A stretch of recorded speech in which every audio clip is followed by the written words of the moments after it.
A preocupação dele é, em caso de guerra, eles são maiores que nós.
Porque Ele morreu na cruz. Porque Ele se sacrificou. Você está aqui nessa noite. Aleluia! Jesus agora, depois de enfrentar a sua dor e largar um pouco de lado para cumprir o seu chamado e seu ministério, ele evidencia um dos maiores milagres, que era a multiplicação dos pães e peixes. 5 pães, 2 peixes, alimentam uma multidão de mais de 5.000 homens, sem contar crianças e mulheres. Deus! Só que se Jesus tivesse parado pela dor, haveria uma multidão passando fome, precisando de milagre. Se você parar, tua casa para. Está entendendo? Se tu parar, teu esposo para. Se tu parar, teu filho para. Tem gente aqui que é coluna, porque o Senhor está te dizendo que você pode. Não para, porque se você parar, tu para. Tu está proibido de parar. Não é essa dor que vai te paralisar. Não é esse choro que vai te paralisar. Porque eu te levantei como coluna. E eu vou te dizer, eu te eu sou o bálsamo que você precisa. Mas eu estou dizendo, permaneça de pé para que o que está à tua volta não caia. O Senhor te escolheu de leão. Eu amo essa mensagem. Era a tribo de Manassés, era pobre, não tinha influência. Estava escondido no lagar, mas o Senhor viu. E através do menor, o Senhor está dizendo, eu vou fazer meu povo crescer. Eu vou fazer meu povo crescer. Porque eu te escolhi como coluna. Não me interessa se o teu lugar, se você está no lagar. Não me interessa se você está só sobrevivendo. Está malhando trigo lá só para conseguir ter um pouquinho mais dentro. Porque eles plantavam o inimigo derrubava. Eles levantavam o inimigo queimava. Só que ele está escondido usando de estratégia. E o que tu acha que é motivo de vergonha? Você está dizendo, eu estou te escondendo, porque no momento certo eu te levanto como coluna e faço você vencer essa guerra. Jesus evidencia agora um dos maiores milagres. Depois da multiplicação dos pães e peixes, Jesus ele despede a multidão e ele sobe para o monte. Jesus subindo para o monte, ele ora, e depois quando ele desce, que era por volta de 3 às 6 da manhã.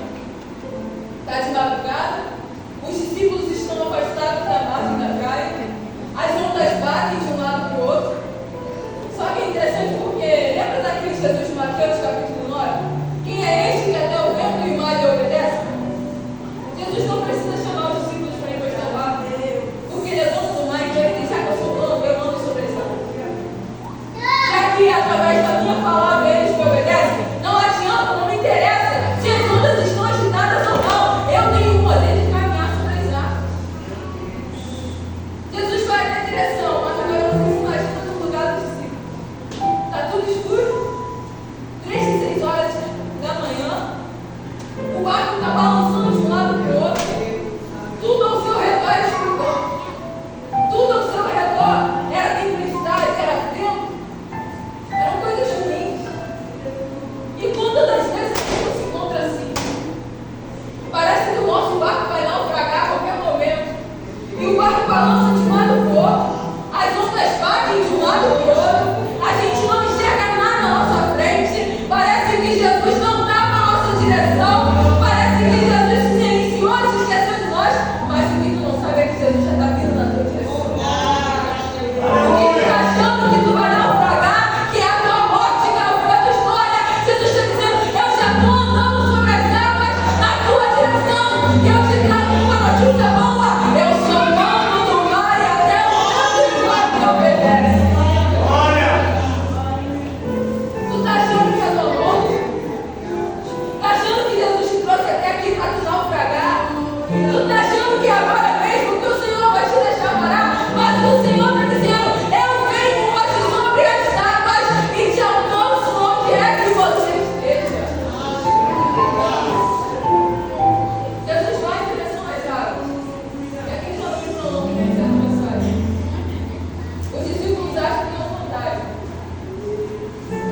agora, o que eu vivo agora, se eu quiser, não interfere na minha vida espiritual. Mas se eu estiver cego espiritualmente, tudo aquilo que está ao meu redor fracassa. Em nenhum momento ele teve uma visão tão clara de Cristo. A sua visão nunca foi tão aberta quanto naquele momento que ele estava cego no paradoxo. Estava cego, mas a visão espiritual estava aberta. Estava cego, mas ainda assim tinha a visão do céu. Estava cego, mas entendeu o propósito. Você pode estar passando pelo teu momento de dor, mas é agora que Cristo se revela. Talvez se Deus não permitisse esse vento se levantar na tua vida, você nunca teria uma visão espiritual tão aberta quanto nesse momento. Talvez se não fosse essa tempestade, esse deserto, você nunca ouviria a voz tão claramente quanto você escuta agora. Nenhum cristão experimenta viver da terra prometida sem antes ser moldado no deserto. Porque deserto prova caráter, deserto prova fidelidade. Deserto prova se você está com Cristo porque você tem ou se você está com Cristo por quem Ele é. Daniel é provado na cova. É fácil Daniel ser fiel enquanto ele é príncipe. É fácil Daniel ser fiel enquanto ele tem governos na sua mão. É fácil Daniel ser fiel enquanto ele tem carne nova. Mas a sua fidelidade é de fato provada quando ele é lançado na cova. Daniel, ou tu nega ou tu morre. Senhor, eu prefiro morrer, mas eu não nego o teu nome. Sabe quando a fidelidade de José é provada? Quando ele está num lugar sozinho, longe da sua casa, longe da sua família, podendo experimentar os prazeres carnais, mas ele está dizendo: como eu poderia pecar contra o meu Deus? Aleluia! Não é porque tem alguém vendo, mas é porque a minha visão espiritual é aberta. Então eu sei que nenhum prazer terreno se compara ao prazer de viver com a presença do Espírito Santo. Peça ao Senhor para abrir os teus olhos espirituais. Peça ao Senhor para abrir os teus ouvidos espirituais. Porque enquanto você não mudar, a tua situação não muda. Enquanto você não for moldado, tu não chega na terra prometida. Enquanto o Senhor não trabalhar, enquanto você não permitir que o Senhor trabalhe na tua vida, você vai ficar rodando e rodando e rodando no deserto. Porque Deus não é brincadeira. Ele não vai entregar a terra prometida a quem se recusa a se preparar para viver a promessa e o propósito dele. Te provo na Bíblia, Deus permitiu que uma geração inteira morresse. Não quer mudar? Não tem importância. Quando mudar e a outra geração, eu entrego a terra prometida. Quer continuar na sujeira? Não tem importância. Eu levanto outro que vai lá e faça. Não quer pegar? Não tem importância. Eu trago um que lá de fora e coloco aqui em cima e faço pregar com excelência. Às vezes é preciso a gente se voltar a nossa insignificância perante a Cristo. Nós não somos nada se não estivermos bem. Se você for no ramo que está longe da videira, já são um galho seco. Sabe o que Deus faz com o galho seco? Ele corta e joga fora. Queima, vira cinza. Porque nós não temos utilidade. Nós não somos nada se não for a presença do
disse a respeito de Deus. Jesus traz esperança para quem está caído, traz força para quem está cansado. Jesus dá ânimo para quem está querendo parar. Levanta a tua igreja, desperta a tua igreja. Não nos deixe perdido, levanta. Não nos deixe na desgraça. Mas nos guia em direção